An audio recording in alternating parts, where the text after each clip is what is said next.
revolt. And oftentimes, unfortunately, those revolts fall along. It's very easy to gravitate towards ethnic identities in that process. And that's exactly what happened in Rwanda. And so during the late 1950s and 1960s, there was this revolt happening, and then the former group of people, the people that were formerly sort of at the upper tiers of the power structure, a lot of those people and the folks that were associated with them in terms of ethnic identity, these would be what we know as Tutsis, were forced to flee the country. Okay, along with some Hutus as well, but predominantly Tutsis. And so fled to Burundi, Uganda, Tanzania, and the DRC. Among those families that fled was actually Paul Kagame's family. Okay, and so Paul Kagame grew up in a refugee camp in Uganda. And I think that is critical to understanding where he comes from. Because the cruel irony in all of this is that the same system that promotes Paul Kagame, the dictator, is the same structure that probably harmed the childhood of Paul Kagame, the child. And so I think that is a very cruel irony to understand. So the fast forward post-independence, 1960s, Rwanda is still quite an impoverished country. There is a change in leadership. There's a coup in the early 70s. And then there is some relative degree of growth and some loose semblance of stability throughout the 70s and 80s. A lot of this was due to the coffee industry and the fact that you had what was called the International Coffee Agreement. This was brokered during the Kennedy administration in the early 60s, and it basically stabilized coffee prices. The rationale had been, especially in Latin America, that if coffee prices fell through the floor, a lot of those countries might be more inclined to go towards a communist structure or be more aligned with the USSR. And so that agreement sort of restricted production and exporting of coffee. Okay.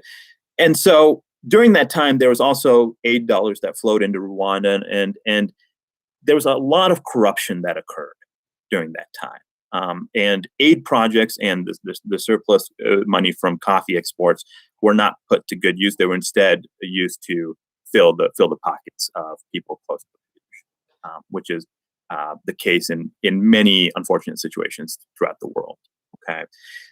In 1987, the International Coffee Agreement collapsed, and it collapsed because there was a big dispute mostly around the type of coffee that people in the West had become accustomed to. There are two types of coffee at that time: Robusta and Arabica. And Arabica is perhaps a little bit richer, it has some different flavor properties, and that became more suitable to the palate of especially those in the United States. And so you had all these producers outside of the International Coffee Agreement too, like Vietnam, who were exporting unrestricted quantities of coffee. And so for a variety of reasons, that agreement collapsed. And then with it, coffee prices collapsed. And coffee at one point constituted 70% of Rwanda's exports. A lot of families depended on the price of coffee. And so you can easily imagine what that did. A lot of the small coffee farmers went essentially what we know as bankrupt. And so at that time, there were international financial institutions in place. So both the IMF and the World Bank came in with what's called a structural adjustment program. And unfortunately, one of the key things to understand is that the international financial structure often contributes to situations such as what arose in Rwanda with the genocide. The structural adjustment package often promotes austerity, as it did in Rwanda. There was a mandated currency devaluation, so the Rwandan franc went through the floor. Petrol prices, price of basic goods rose, and a lot of families fell into utter poverty. And that fueled a lot of resentment. It also fueled hunger in southern Rwanda, which is critical to understand. Southern Rwanda being more of a strictly rural region. Okay, And so that is the pretext for the years prior to the Rwandan genocide. Okay. Now let's go to the third thread. Paul Kagame. Paul Kagame, as I mentioned, grew up in Uganda. And the environment for Rwandan Tutsis in Uganda, unfortunately, was not a good one. These refugee camps were notoriously bad environments, especially for children.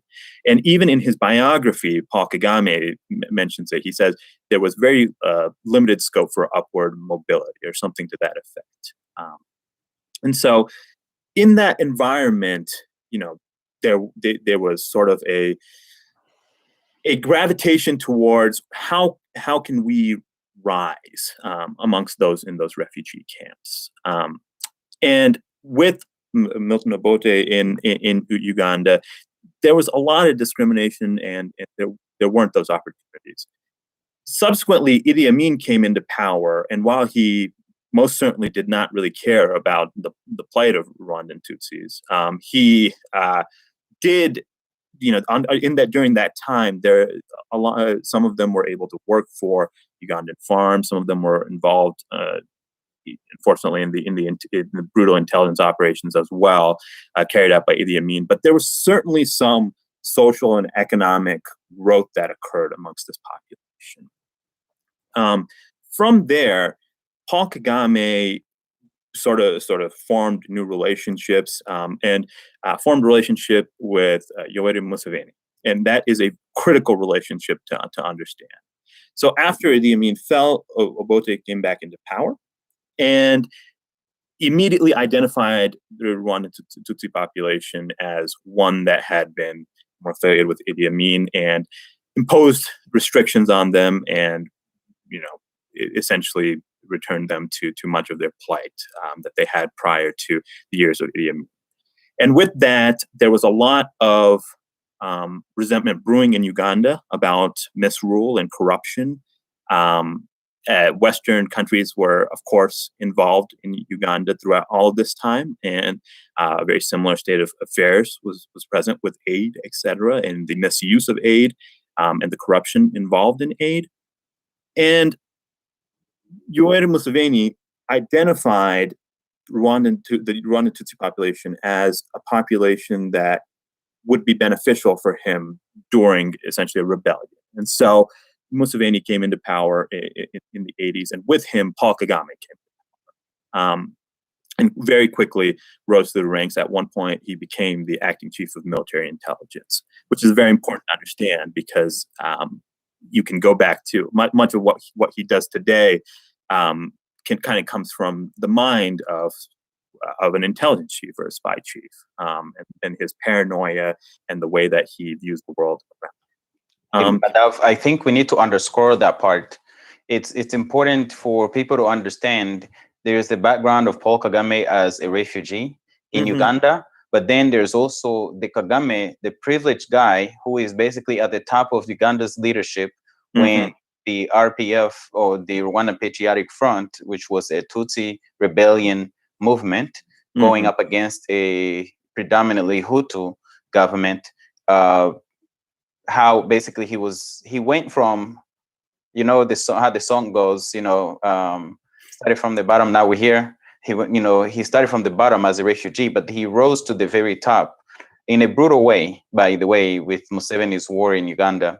But then, continue. I just wanted to underscore and make sure this is emphasized, that Kagame didn't just jump into Rwanda like something that fell out of heaven to stop the genocide. Kagame was made, by, from the years in his, youth, and then his privileges in Uganda, and now, as a privileged Ugandan, keep going. And in fact, you're absolutely right, and thank you for underscoring that point. He was also, involved in. There was conflict in northern Uganda at that time as well, and there were also, reports of torture. And there's some implication that Paul Kagame was very much a part of all of that, and certainly would have been in his capacity, given how high up he was in the Ugandan military intelligence structure. From there, I think it's critical to understand. So the IMF came in with this package. You have 1990 roll around, and the leadership at that time, the Hutu leadership in Rwanda, made this deal with the IMF and the World Bank, and then subsequently, and it frustrates me that a lot of people don't realize this. There was an invasion by the Rwandan Patriotic Front of Rwanda in 1990. And at that time, Paul Kagame was not actually in Uganda and was not in Rwanda and actually wasn't even in Africa. He was in the United States in Fort Leavenworth, Kansas, studying military tactics, psyops, and the dissemination of propaganda. And at that time, the RPF invasion turned out to be a failure of some sort. And so a number of commanders were killed. And Paul Kagame at that time told his handlers in the United States, I'm going to go back to lead this movement. And by some accounts, he was sent back to lead this movement. And I think that is a critical piece, because for the Hutu government in Rwanda, they were backed by France, and they had sort of their backers as well. But the United States really helped Kagame get to where he is in more ways than one. And that was very apparent from the outset. Now, you might say, well, France and the United States were not at war, but it seems like they were supporting either side. And the way to understand this is that there was also a need to control the general state of affairs. There, at that time, poverty was going up. There was some indication that there was going to be conflict brewing in Rwanda and the region at large. And the mentality was to really control the transition, right? There are important things at stake, especially in Uganda.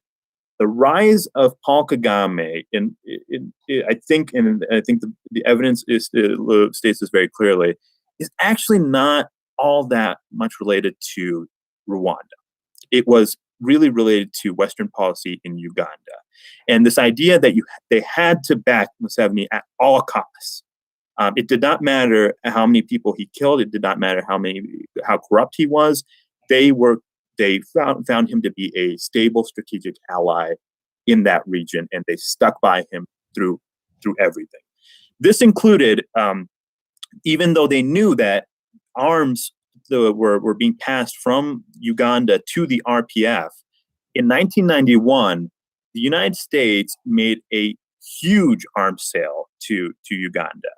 And that arms sale was so significant because it represented 10 times the amount that the United States had sold to Uganda compared to the previous 40 years combined. So a huge arms sale in the midst of a conflict to a brutal dictator, that can only lead to bad things. We've seen this story before, that can only lead to bad things, and sure enough, it did. Then you had the Arusha courts, etc., and there was actually a somewhat of a deal coming up whereby the RPF was going to be a part of a transitional government in Rwanda. At that moment, though, there was a lot of strife within Rwanda. And this is where the story gets complicated, because there are allegations that at the start of the genocide, of course, the plane carrying the then president of Rwanda and the president of Burundi was shot down. And the question has always been, who did that? And there was a column by Ellen Epstein in The Guardian in 2017 that lays out the evidence pretty well. And there are multiple other sources as well. But I would encourage people to read that. Shout out to Helen Epstein. I think she's really good. She also just put out another article on the Congo. She's definitely look up the work by Helen Epstein. Yeah, fantastic work. And I think she does a great job of laying this out.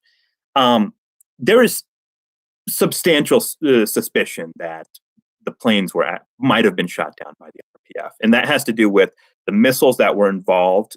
These were Russian made. SA-16 missiles that the Rwandan army did not have access to. No sales were made to the Rwandan army. And in an investigation by the Russian military, it was found that those missiles might have been sold to Uganda, which was known to be a pass-through to the RPF. There's substantial controversy about that. That was the subject of later arrest warrants from judges in Europe. I want to make clear that we don't know exactly what happened, but there is substantial controversy about what happened. Go ahead, Colin. You're saying something? Yeah, I want to jump in there and add something about this controversy. Yeah. It's only controversy because I believe that, and it's the subject that you're about to get into, that Kagame's supporters refuse for this investigation to be carried out, because every testimony that's come out about the shooting of the plane has come from those who were a part of the RPF when the plane was shot. I have personally received testimony from Paul Kagame's bodyguard when they planned the shooting. I believe the meeting was on March 30th, 1994, when Lieutenant Alois Rienzi, who's also written it, and that he's written his testimony. It's out in the public. He said that in the meeting with Paul Kagame, Kayumba Nyamwasa, and a few other RPF officers, including Theonest Lizinde pulled out a map and showed everybody, and they planned out where they would shoot the plane from. We have seen testimony from Jean-Pierre Mugabe talking about I think that was probably the earliest, back in 1999, 2000, when he talked about the whole plot and how it was done. We've heard, I personally have gotten testimony and from both Alois Rienzi and James Umyandinda, who was also one of Kagame's bodyguard, testifying that the plane shooting was carried out on orders by Paul Kagame.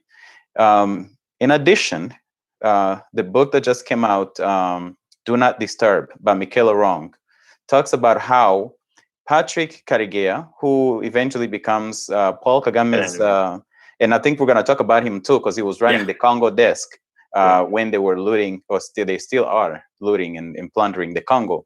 Patrick Karegeya admitted to the UK embassy in Uganda that he was a part of the team that shot down the plane.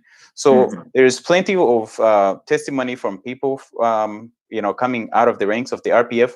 There's been nobody else. We've also seen evidence of how they used the pickup, how they transported the missiles from northern Rwanda down to Kigali, and then from the building, the CND building, the Parliament building, in a white pickup truck, as specific as a white pickup truck, to the hill where they set up the missiles and shut down the planes.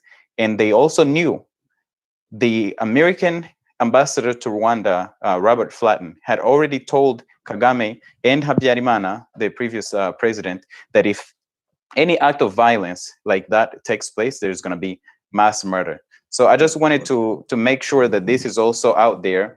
The controversy is not that controversial. This is more like, when we talk about Black Lives Matter and, police brutality, some people pretend that this doesn't happen, but this is real. And I think you're 100% correct. And one thing that I was going to mention is that the controversy, as you said, only exists because of incomplete or skewed investigations. The investigation that was done by two French judges at the beginning of the last decade omitted several key facts, and it speaks to what appears to be a level of protection that they want to afford Paul Kagame. And I think that a more thorough investigation would likely reveal the facts that you just mentioned, for all the world to see. And that was the basis for the arrest warrants that were issued in Europe. Yeah. And in fact, by the way, for somebody who is not guilty of a crime, if they accuse you of a crime, you actually want to exonerate yourself. but Absolutely. instead they actually fight these court proceedings. Absolutely, absolutely. Or in the case of the charges that were issued from, or the arrest warrants that were issued from Spain, which wasn't even for Paul Kagame, but was for his sort of inner circle of associates. He brushed those off, saying that the judge could go to hell. And I think that gets us back to where we started, which is how does somebody in his position have the power to do that? And so I think that is sort of the history leading up to the genocide. I think one of the other things that I'll mention was that there was sort of increasing encroachment by the RPF prior to April 1994 that scattered a lot of people. Some people say it was into the hundreds of thousands, and that really aided. At that time, the Rwandan government was particularly corrupt and was sinking, and they saw sort of maybe identity politics as a way to sort of keep themselves in power, which is an unfortunate fact and something that happens all too often and leads to violence. So from there, it's well known that after the genocide, Paul Kagame planned and directed an invasion of then Zaire, now what we know as the Democratic Republic of the Congo. And I think that's where this part of the story really, really takes off, because there is, a certain irony. If you look at the size of Rwanda and you look at the size of the DRC, how did Rwanda invade the DRC? Up until that time, the dictator of the DRC, Mobutu, was sort of a key ally for Western countries in particular in the region. But at that time, Paul Kagame, and at that time, Mobutu's sort of grip on the country was starting to loosen. And there was general discontent. Paul Kagame really emerged as a strong man for the region. And that is crucial to understand about why he has become so powerful. It's not because he's the president of a country that is 13 million people. It's because he is a strong man for the region, in terms of the way that he is able to sort of carry out operations, etc. So he can we translate strong man to our audience, because a lot of our audience probably didn't grow up in a dictatorship, right? Yeah. When we say strong man.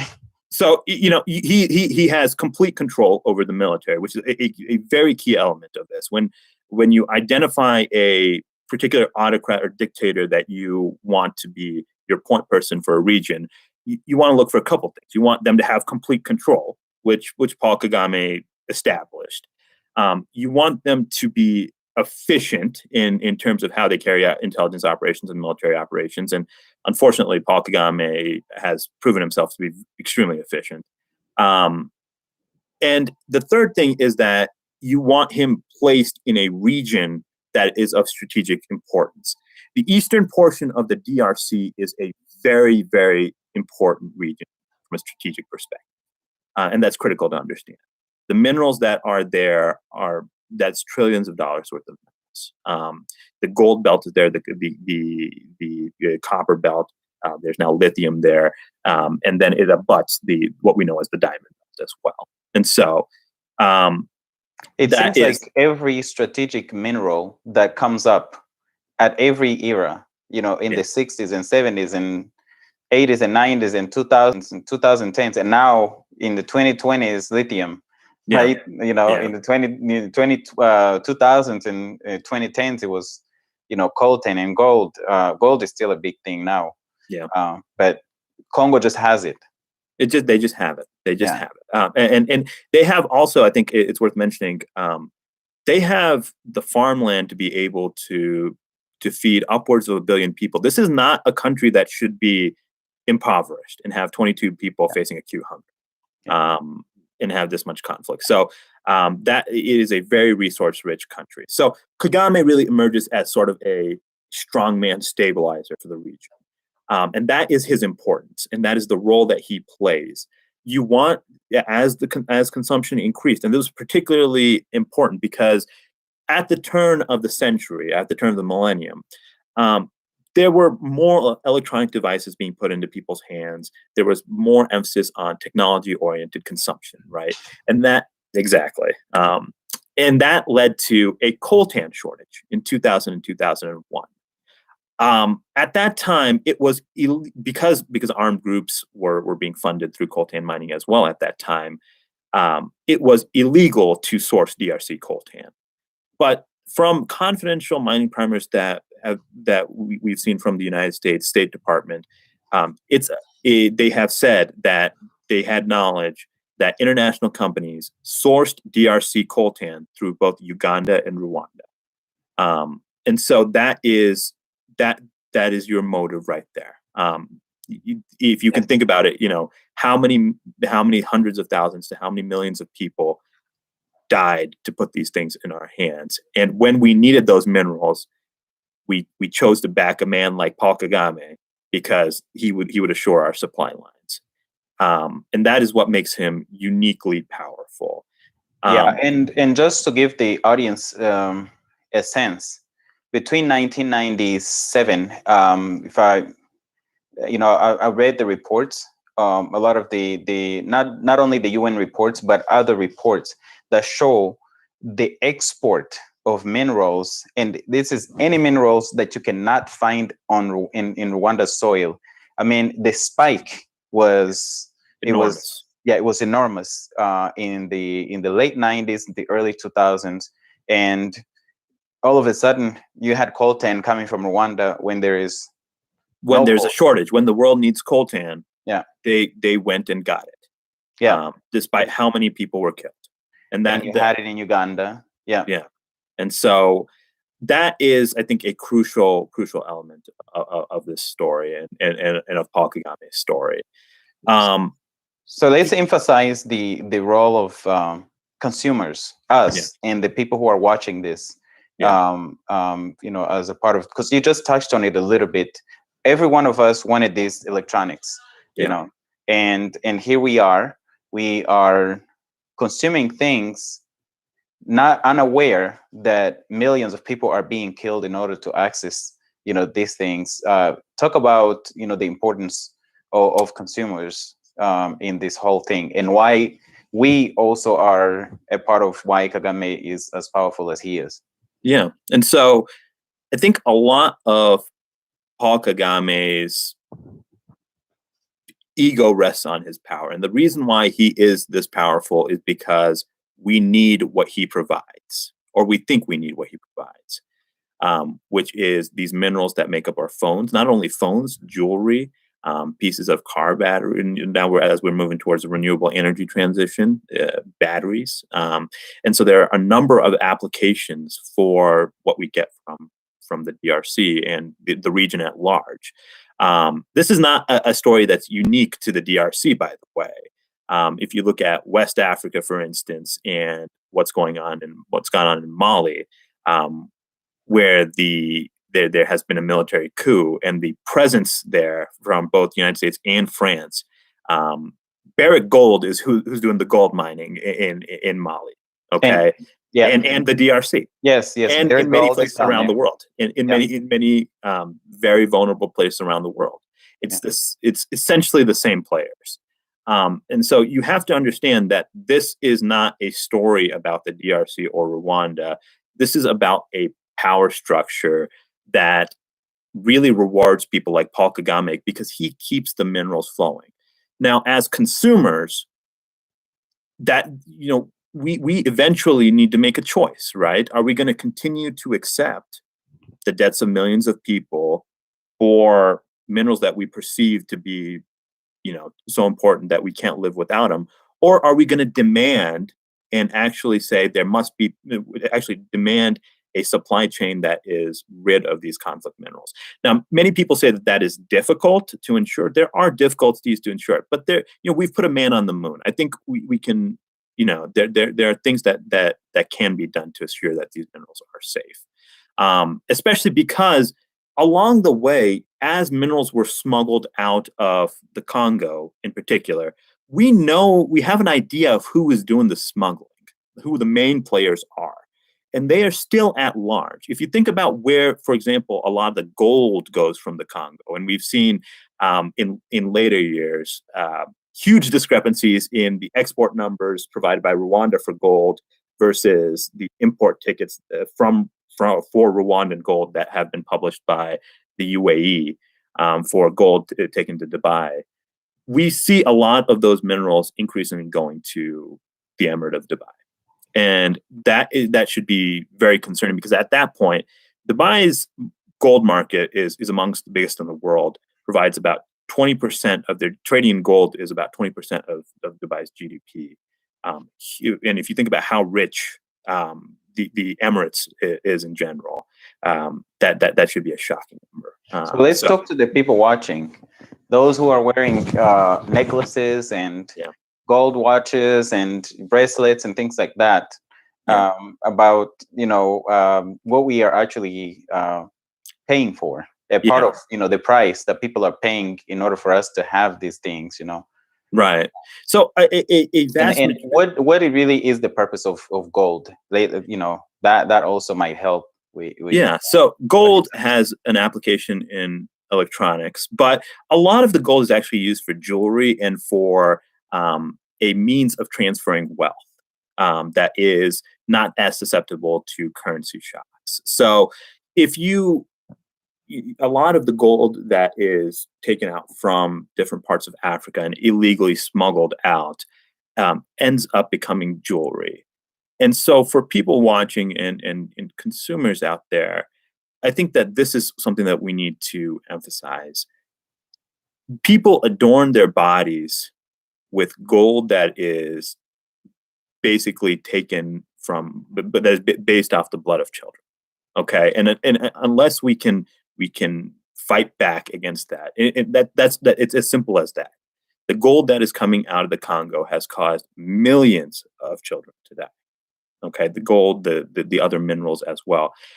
That is, unless we can accept that fact and demand that these supply chains be free of these conflict minerals, I think this is unfortunately going to continue. So it's really up to the consumers. Nobody else is going to demand it, because Paul Kagame is banking on the fact that nobody will care enough to make that an argument and make that a priority. Not enough consumers care about either giving up the gold or making a demand, right?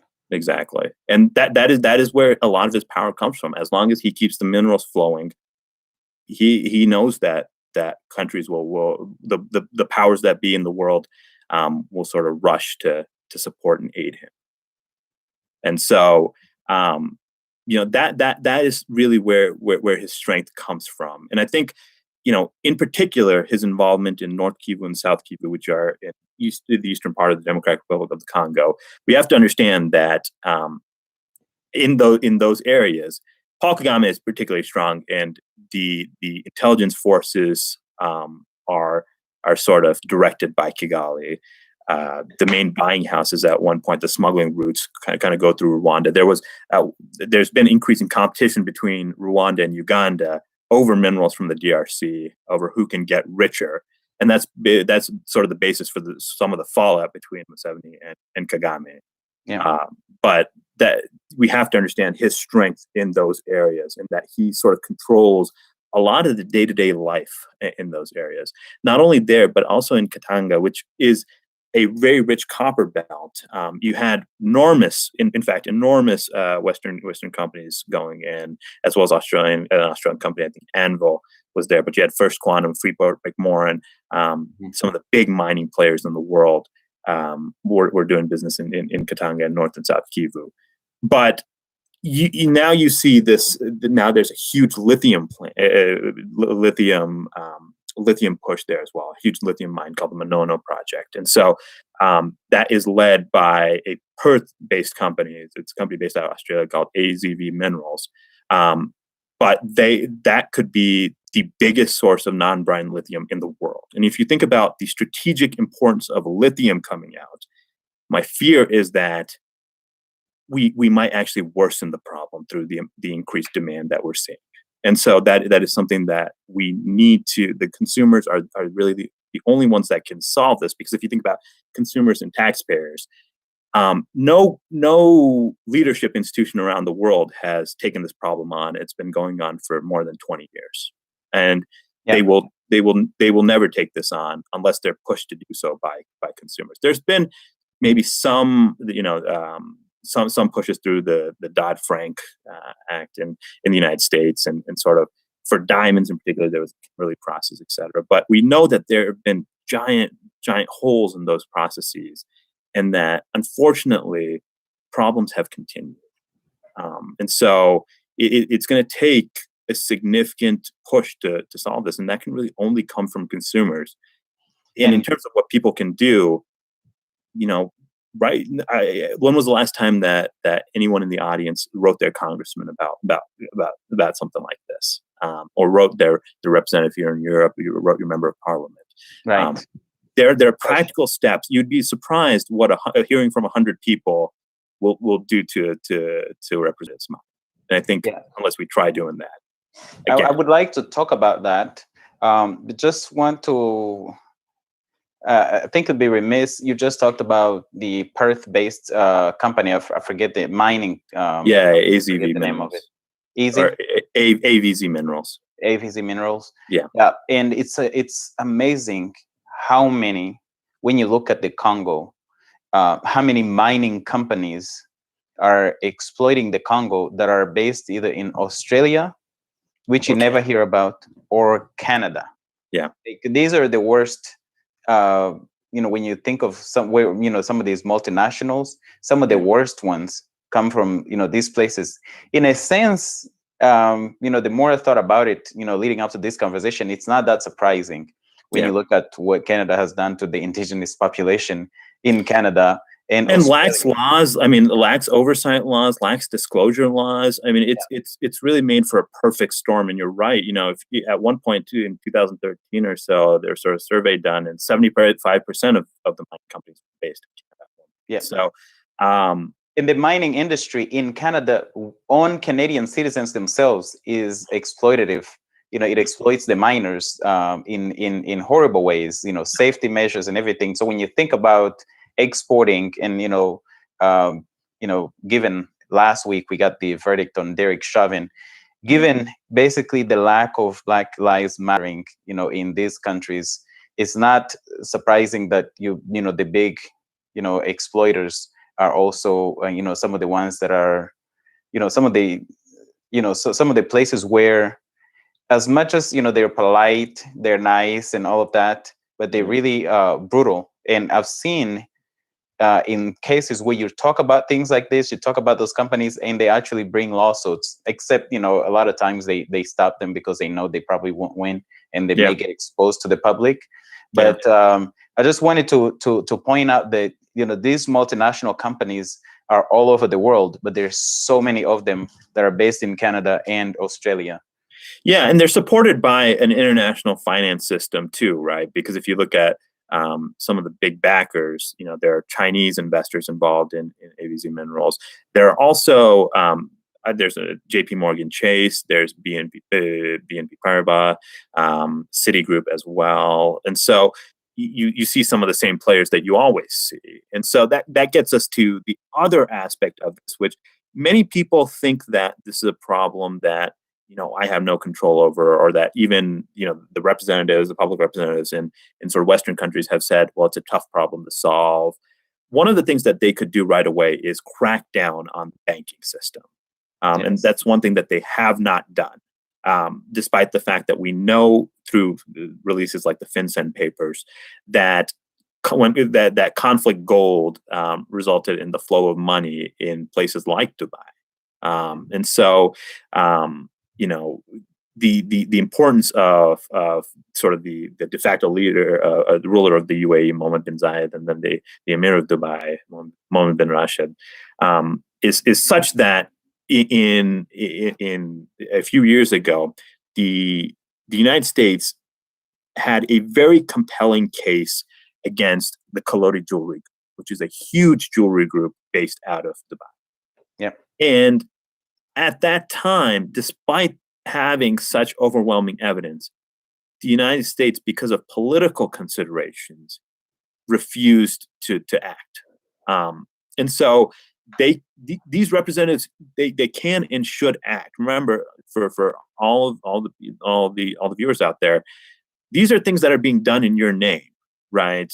This is where we thought our tax dollars, some of it was going towards enforcement of laws, but instead it's not going to that. It's going to fill in the pockets of major corporations, or going to a State Department that is very invested in promoting the needs of multinational corporations abroad, but seems to not have as much engagement on these issues.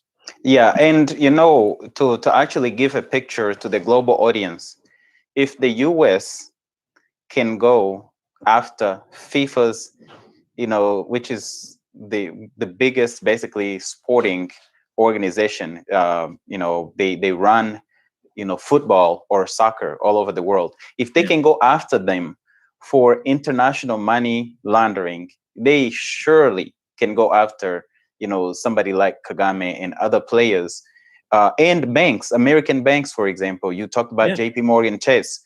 Also, in, I believe it was 2009, it might have been 8, or it was 8, 9, or 10, when the CNDP in the Congo was wreaking havoc, with General Laurent Kunda. There were reports that money was being transferred through Citibank. That is an American bank. So these representatives definitely can play a role, but we, as citizens, you need to push them. You need to push them to play the role. They're not going to play the role by themselves, because these are hard conversations to have. If you think about the geopolitical importance of a country like the UAE or some of these other big partners, there are different sort of quote unquote security considerations at play with those folks, and so you cannot allow this piece to be compromised for the sake of some fake security apparatus, right? That is mostly not targeted to solving the needs of everyday people, but is rather targeted probably towards mostly maintaining power in those countries, unfortunately. But I would also say at this point that there's one person that I'd like to highlight as particularly important, and that is Mark Holtzman, who is the chairman of the Bank of Kigali. While we're on the subject of banking, this is a gentleman whose history I think it is very important to understand. So I'll just talk very briefly about him. Mark Holtzman grew up in Pennsylvania to a wealthy family, and from sort of an early age was very interested and invested in the politics of Ronald Reagan, and became, in fact, one of the key sort of elements of Ronald Reagan's campaign in Pennsylvania in the election of 1980.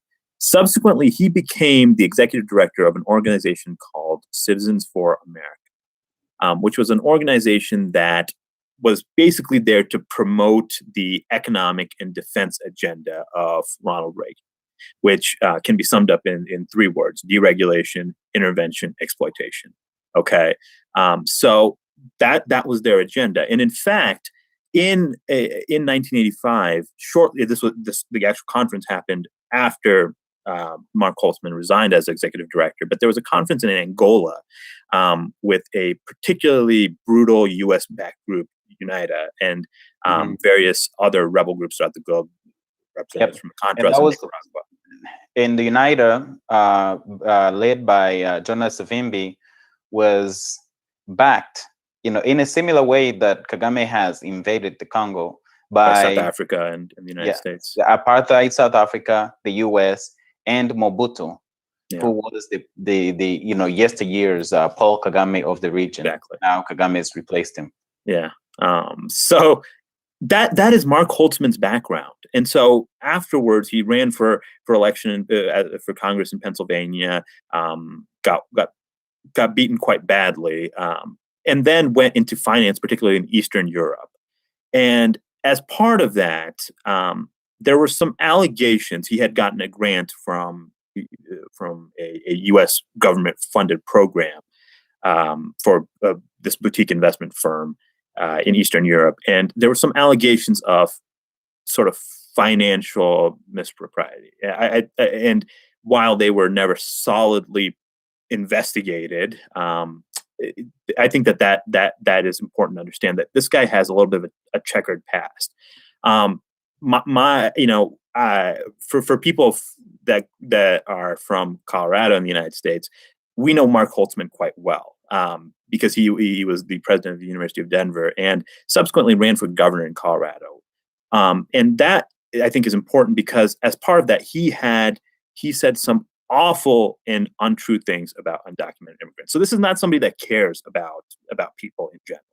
Okay, he has said in the past, that he cares about Rwanda and the less fortunate among us. This is not that guy. That is very important to understand. Subsequently, after he lost in the primaries in Colorado, he went on to become the executive vice chairman of Barclays. And that is a very powerful position. He had connections throughout the world. He worked for a bank in Kazakhstan, for an investment firm based out of Hong Kong. This is a man with global connections. And actually, it was around the time that he was at Barclays. It was 2008, 2009. There was Barclays was actually looking at purchasing a 70% stake in the Bank of Kigali at that time. And so that was sort of lined up, but that was sort of in the midst of the recession. So it was around that time that Mark Holtzman became particularly close to Paul Kagame, and then subsequently became the chairman of the Bank of Kigali, and later became the chairman of the largest financial institution in Zimbabwe, CBZ, as well. And so this is critical to understand, because with these conflict minerals and all these things, you got to think about how people access that money and how people launder that money. And what many people don't know is that they'll do it through real estate, they'll do it through banks. We are capable of catching these things. In fact, we've had evidence of this type of activity all around the world. But the FinCEN papers are particularly important for that, because they've demonstrated that governments just don't act on those things, often for very cynical geopolitical considerations. And so, in terms of Mark Holtzman, he's a key player in this structure because he connects Kagame to the world, and connects him to the financial in the financial landscape internationally in a way that Kagame himself probably would not be able to access by himself. And so that is particularly helpful, you can imagine, in innovating laws and innovating international financial transparency regulations. And so I think we have to understand that, Paul Kagame's even domestic boards are staffed by largely people from Europe and the United States now. And so he's not some dictator in Africa, just out there by himself, kind of just repressing his people, which is unfortunately the narrative that comes out a lot. He's they call him the master developer in Rwanda, which the statistics, as was shown by an investigation by the Financial Times, are very, very suspect. During a period from 2011 to 2014, when the Rwandan government said and reported that poverty decreased, it appears that poverty probably increased during that period. And so it's not that people don't know, right? Like, it's not that people in powerful positions don't know. It's that he is there for a particular purpose for them, and he's their man in that area. And until there's sufficient pressure on these representatives, they have no incentive to change. I think right now there is something happening on the continent that would actually kind of paint the picture. You look at Paul Kagame is the representative of not only so far, if we can summarize, the things that you've touched on. So he represents corporate interest for Western governments. He's protected by Western companies, Mm-hmm. Multinationals, plus Australians, and then he is protected by Western governments. And not only that, it's not only just Western governments. If you look at China's investment in the DRC and China's investment in Africa and the investment of the UAE in Africa, you would never expect the UAE to be amongst the top, financiers in Africa, or the top investors. But that's exactly who Mark Holtzman. That's exactly the type of crowd that Mark Holtzman brings in. And so, it's various global powers throughout the world. And I think that that's critical to understand, that this is a global problem. This is not a Rwandan problem. This is not a DRC problem. It's not even an African problem. This is a global problem. Agreed. The thing I wanted to point out to the audience is this past week, the president of Chad died, Idris Deby. Mm-hmm. And Africans are not crying. Yeah, he was killed. He was killed in a battle. Yeah, he was killed, and Africans are not crying over him being killed because we are aware of the destruction that he's brought on the continent. He is the Paul Kagame of North Central Africa, because Absolutely. He pretty much he plays a similar role to Paul Kagame. So I just want to point out that, as you say, this is a global issue, and these types of strongmen and dictators are placed around various, strategic areas. So, Idris Deby was the man in the Sahel. You have Paul Kagame in the Central East Africa. In the Horn of Africa, you had Meles Zenawi of Ethiopia, who is now, I believe, they're still looking for a replacement. And Ethiopia is very unstable right now. Yeah. A bloody war going on there. And then you go to a little further up in Central, you go to Egypt, right? Egypt, the big player. That Western powers help through via the UAE, etc., help topple a government there. Right. Elected by the people, and just because, and I think that that's important, right? Because it suggests to me that there is a belief that these are not people worthy of having sovereignty. And that is what we must realize, that the prevailing sentiment in all of this international power structure is that these are not people that should be allowed to enjoy the fruits of their land, the fruits of their labor, and should not also be able to determine in the way that we do, at least, who governs them. And because, regardless, Muslim Brotherhood comes to power in Egypt, there are sort of practical consequences for that, but that is what democracy entails, right? Sometimes people that you don't want get elected. We replace him now with a brutal dictator of epic proportions, and next door in Libya, this is a very similar parallel. When fighting broke out in Libya, there was a former general who was initially under Muammar Gaddafi, who participated in Libya's invasion of Chad and then was subsequently part of that failure and had a falling out with Gaddafi that became what appears to be a CIA asset. He lived for a long time in Langley, Virginia, and then subsequently in Arlington, Virginia. He still owns a property here. He's current on his property taxes. He went back in the midst of the sort of the revolution in Libya, and he formed an army. And Khalifa Haftar has been armed by the UAE. He's been armed by Egypt. It appears with weapons initially made in the United States. And this is another example of you have to control the transition, right? So that you play both sides.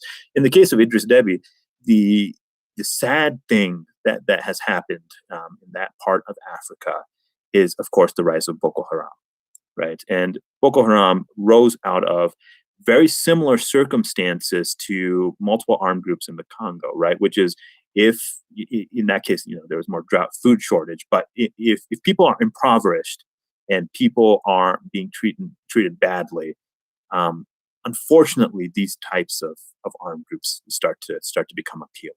And you've seen people from Niger and Chad go over the border into Nigeria to form now what we call a terrorist organization. You go to Cameroon, Paul Biya, right? This same thing. We have tolerated everything that he has done because we have security arrangements with him. We have a major drone base in northern Cameroon. Algeria and the military junta in Algeria, with the shale gas that Algeria provides. Algeria's military junta and in particular their security apparatus has been known to pass information to AQIM, which is Al Qaeda in the Maghreb, and so they have coordinated in some cases with terrorist groups. Yet we have turned a blind eye to that. The world has turned a blind eye to that because of certain things that they provide, and so that this is sort of a recurring pattern. It's not even just in Africa. It happens throughout the world. So I think one of the big things is until people sort of demand a different way of doing things and demand that laws apply to people, right? Either there's a reason why you have laws on the books. If you just refuse to enforce them because of geopolitical considerations, then that's not the mark of a civilized society. And then the last thing that I will say is, I think we would be remiss if we didn't mention the peacekeeping aspect of this, because I think that is important. So Rwanda provides now I believe it's the third largest peacekeeping force to the United Nations Peacekeeping Corps. I think second only to Ethiopia and Bangladesh. For a country of its size, that's a huge number. And it reflects the utter lack of commitment from particularly Western countries in terms of saying, what is the role of a UN peacekeeping mission, right? That we must. The reason why you have UN peacekeepers from all different countries, one of the reasons was supposed to be that everybody had a stake to keep things peaceful, but instead, you have a force that is almost being used as I hate to call it mercenary organization, but you essentially are able to say, well, he's able to provide us troops when we can put those folks in places like Darfur so that our young men and women don't have to go there. And while I don't want, my neighbors here in the United States to have to go there, I don't want anybody to go there. I want that area to be peaceful. So, first you create a problem, and then to maintain security, you have, unfortunately, the UN turns to places like Rwanda. And so, like aren't those known as mercenaries? Isn't that the word for hired armies or hired, soldiers, hired guns? Way. I mean, and it's a sad thing to say because UN peacekeeping missions were supposed to reflect the commitment of the world to keeping an area safe, right? It was supposed to be a noble thing, but increasingly, it's being turned it's being reduced to this. We've heard of, unfortunately, abuses committed by UN peacekeeping missions, which is a very, very cruel irony, right? And a number of those places, if you look, those are places where Rwandan troops were present. I definitely want to call those out. You look at Darfur and the human rights abuses, the rapes and the violence against the people. You look at Haiti, and you look at the Central African Republic, and who is the common denominator in those places? Unfortunately, forces from the RDF. Right, the Rwandan forces, the Paul Kagame soldiers in those places. So this is also, and also another thing that these peacekeeping missions have done that I think is very destructive is it's used as blackmail. When the UN mapping report was leaked to the media, and when it finally was released, the government of Rwanda, which the mapping report documented that they had committed possible genocide in the Congo, which I personally, based on the definition of genocide, the Rwandan military, Paul Kagame's forces did commit genocide in the Congo. I remember when the mapping report came out, the government of Rwanda threatened to pull their peacekeepers out of places like Darfur, and other peacekeeping missions, but they're not keeping peace. That's number one. And two, um, they use that as blackmail, but I really think it's more to kind of push, these Western governments, especially, but the UN bodies, into saying, oh, we're not gonna, let's not, have this dictator in a corner, crying and kicking. We don't want to hear this noise. But really, in practice, this isn't something that should be used as blackmail. This isn't something that should even fly. They could be removed and Yeah. things would not change that much, or if at all. Yeah. I I agree with you. One of the big things that I think has changed over the past 20 years is after the Iraq War, there began to be more of a focus on how do we avoid large scale troop deployments. Because with large scale troop deployments, there comes greater scrutiny and greater awareness of what's going on.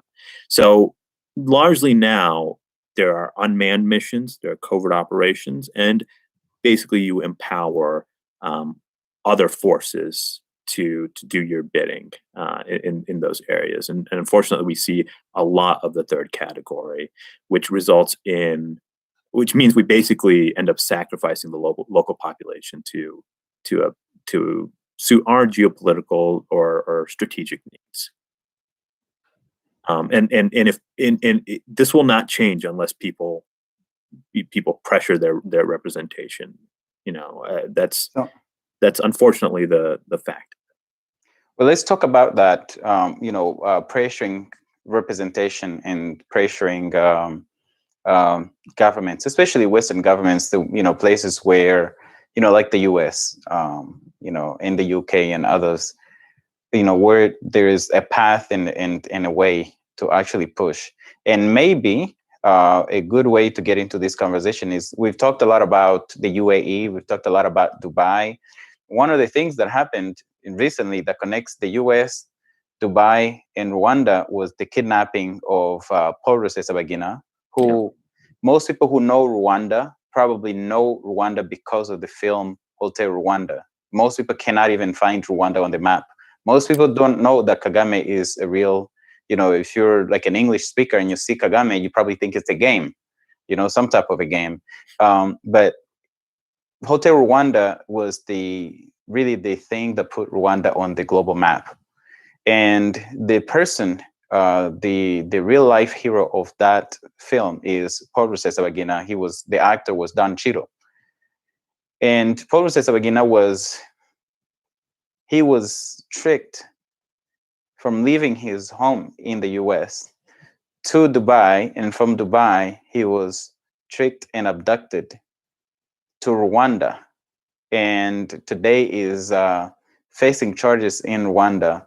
One of the things that happened was that the US 37 members of Congress, mostly, I believe it was mostly senators, if I remember correctly, called, or maybe it was just Congress people, I but think they it's a called, mixture too. yeah, and they called for Rwanda releasing Paul Rusesabagina and letting him return to his home in the US. And if there's an extradition case, that they would extradite him, which the US has actually extradited multiple people from the US to Rwanda. Kagame has not released Paul Rusesabagina, and he's also, but it takes, let's talk about not only how public pressure can help in terms of pushing the representatives, both not only for the release of Paul Rusesabagina, but also on the banks and this international money laundering that Paul Kagame is involved in, and the role of us and the viewers and others who are watching in various places. So I mentioned one example with Collodi, and that is a big example because that's a lot of conflict gold that provides the fuel for a lot of conflict, especially in Africa. Um, there's been substantially no pressure from Congress on the executive branch about that. So if you are interested in this issue, call your congressman, and if you're in the United States or if you're in Europe, call your member of parliament, or send them an email about this Canada issue. and Australia. And Canada and Australia, of course. And understand. And I think the biggest thing is that understand what the problem is, which, in my view, I think the evidence bears this out.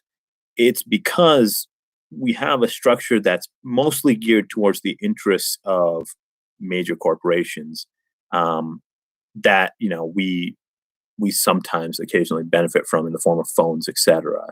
And we think that we require their involvement for us to have these things.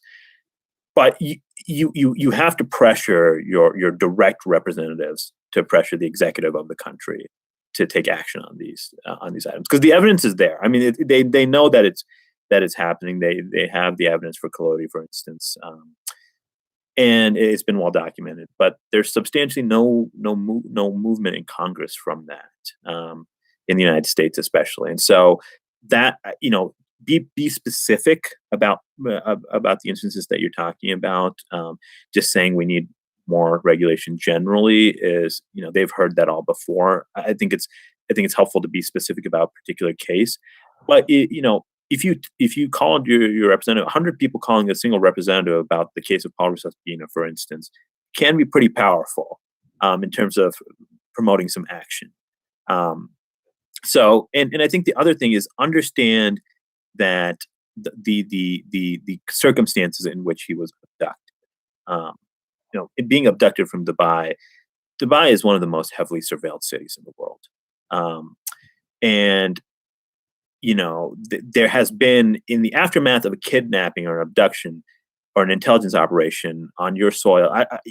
If you were, just think about it this way: if you're a country and you had an intelligence operation done on your soil by a foreign government, would you not sort of be a little bit upset about that and look a little bit deeper to see how that happened? I would find that very worrisome, especially if you are the Emirate of Dubai or the UAE in general, which has prided itself on security. That is their almost singular focus. And so if you're in that boat, I would anticipate that they would have made some noise by now, but there hasn't been anything coming out from them. So that is worrisome for me and suggests some degree of complicity.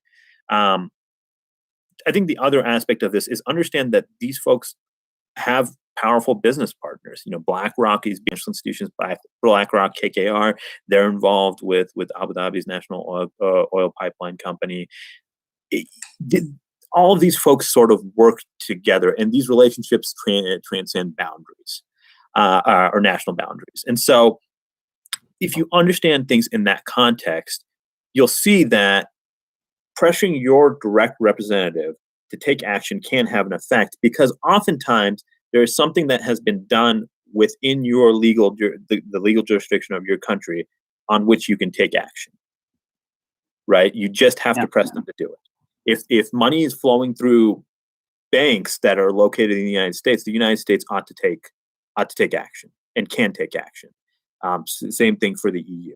So this is not a problem that is happening in the DRC or in Rwanda or in one country in particular. It is a global system that touches almost every country in the world. And one of the effects of that is that if people want to take action, there's a way to curtail the flow of money. Understanding that this can be done is very important. Yeah. So let's to continue this conversation, especially in terms of these Western governments.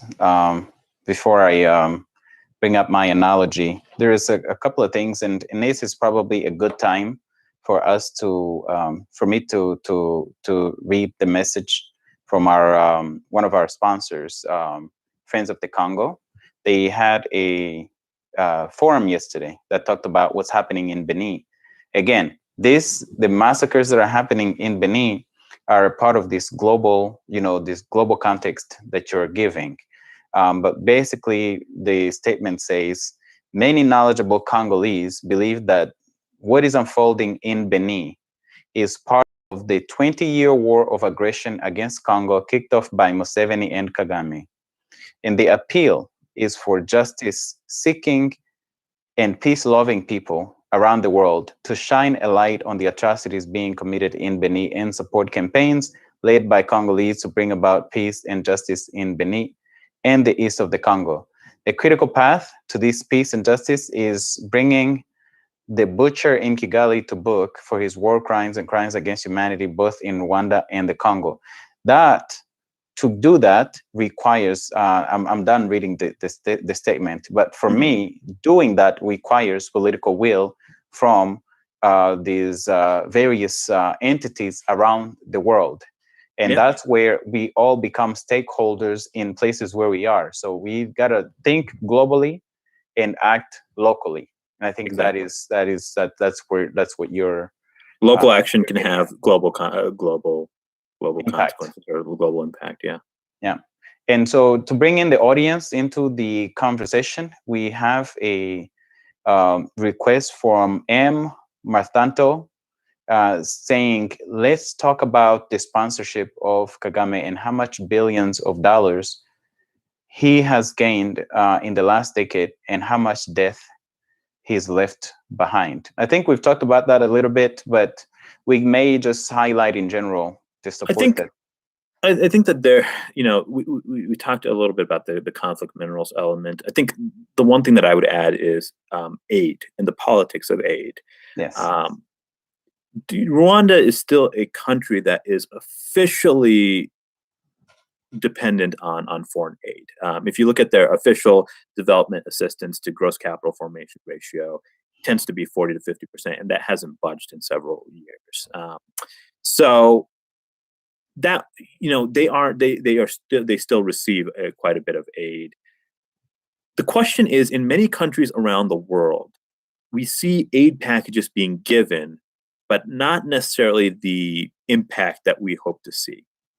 And I think that is particularly apparent in Rwanda, despite how many times Paul Kagame says it's the Singapore of Africa.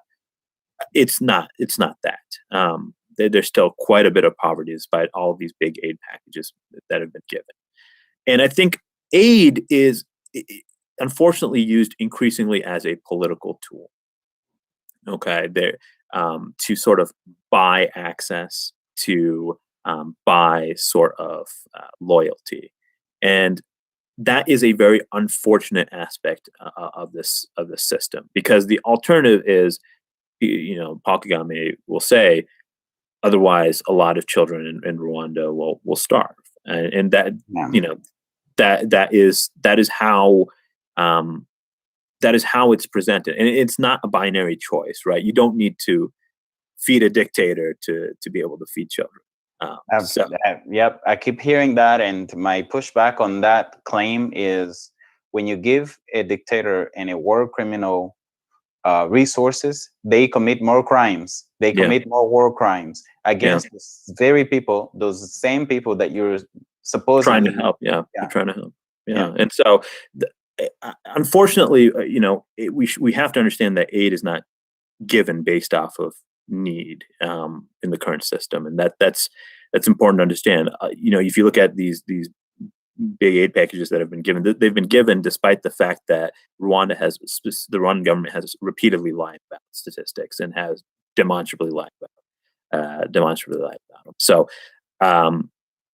I think that is an important aspect. A lot of the aid, not only in Rwanda, but in a lot of what you might call the developing world, results in corruption, results in government contracts that are siphoned off, results in enrichment of a class that is particularly close to sort of the ruling power. And I think that is very apparent in Rwanda.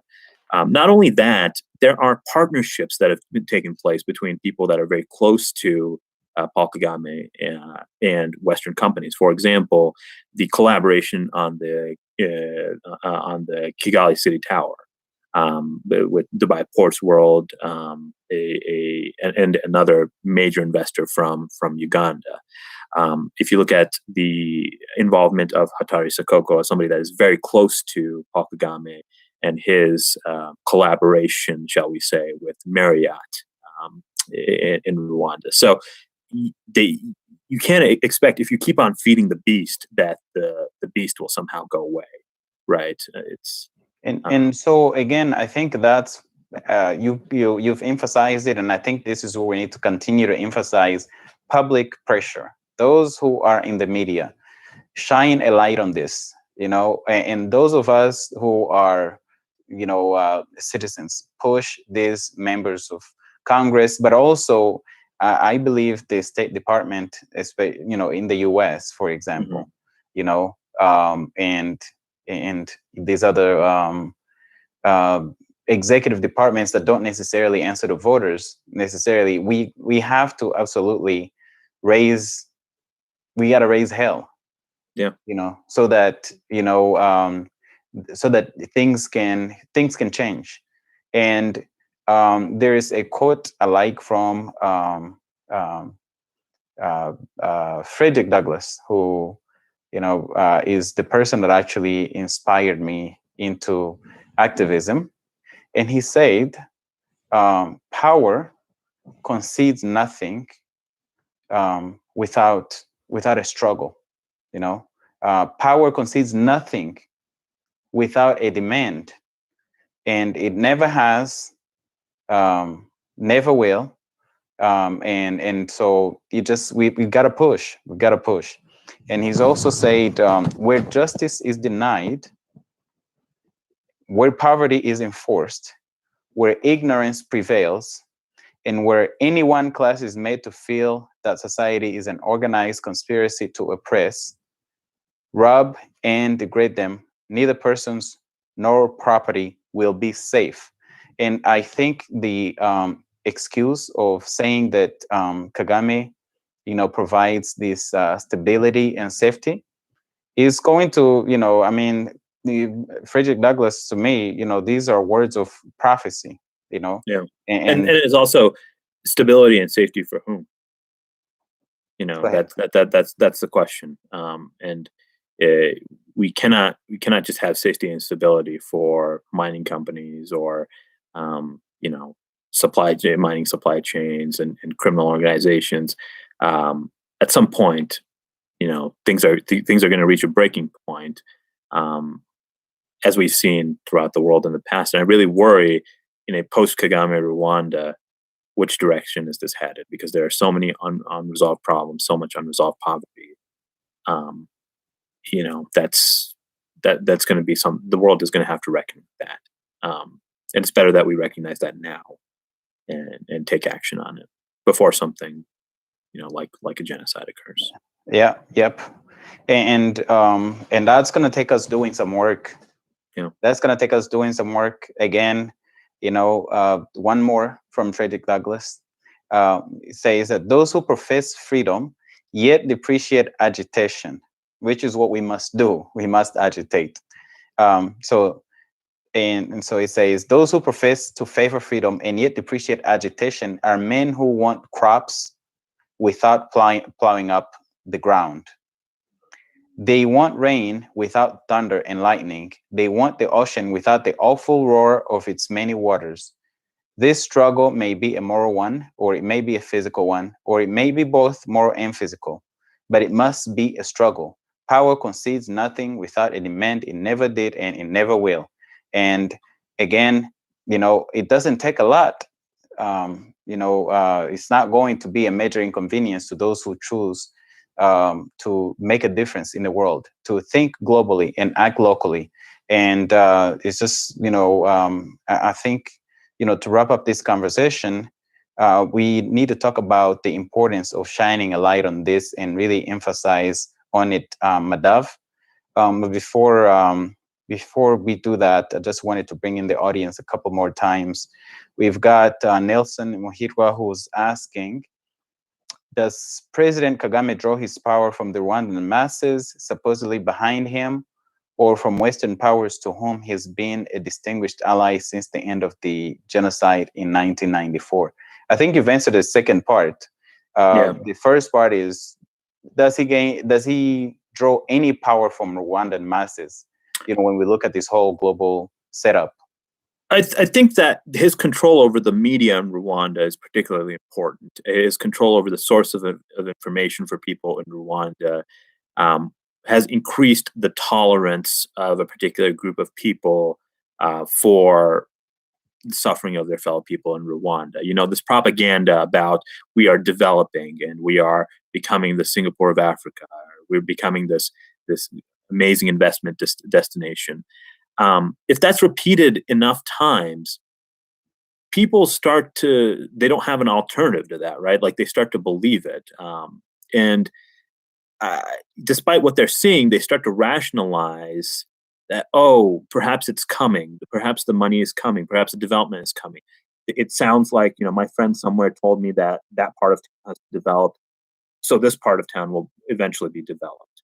And I think that affects thinking, right? You think that something is always coming when there is no intention of actually getting anything to you.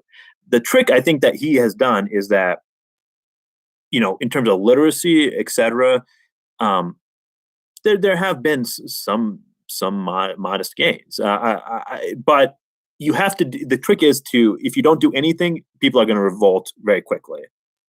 You have to do something, siphon off a huge amount of money, and then you still have impoverished people, but you keep them attached to you with the idea that things will be turning for the better for them, and that something will be eventually coming.